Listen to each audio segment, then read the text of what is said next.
Hello, so mae Dr Brill dwi, fe enw I Gennady. Dwi'n gweithio yn yr ysbyty Glan Clwyd fel meddyg o'n arfart familyaeth. Dwi'n caru Cymru, dwi'n caru iaith Cymraeg, dwi eisiau i'r iaith I parhau. Yn oreithiol, dwi'n dod o gorau Rwsia a Ukraine. Dwi eisiau parhau I byw yn Cymru.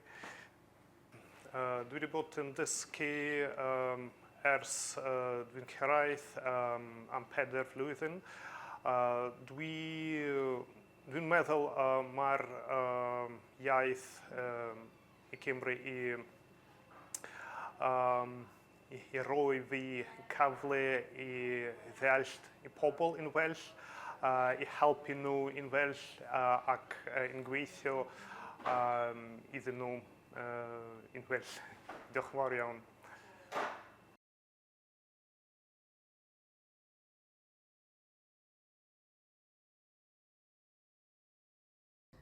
Haia, Leanne dwi'n gweithio fel ffisio yn ysbyty Colwyn ac ysbyty Glan Clwyd.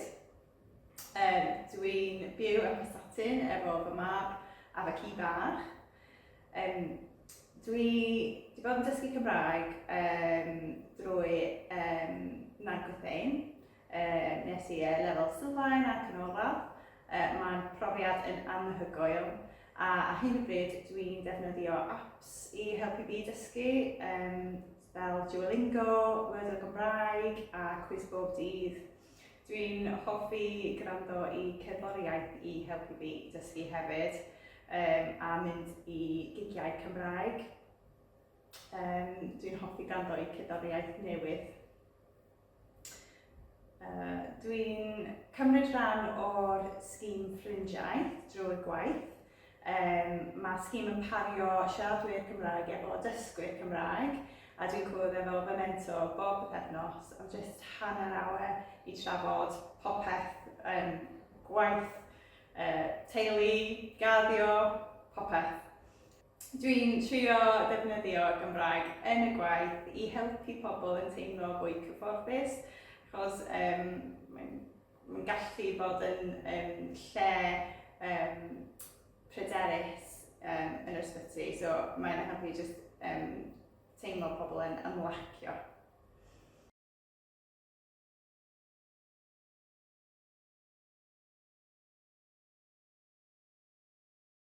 Steff dwi'n byw yn Rhywabon, ond dwi'n dad o Loegr yn wreiddiol o rygbi.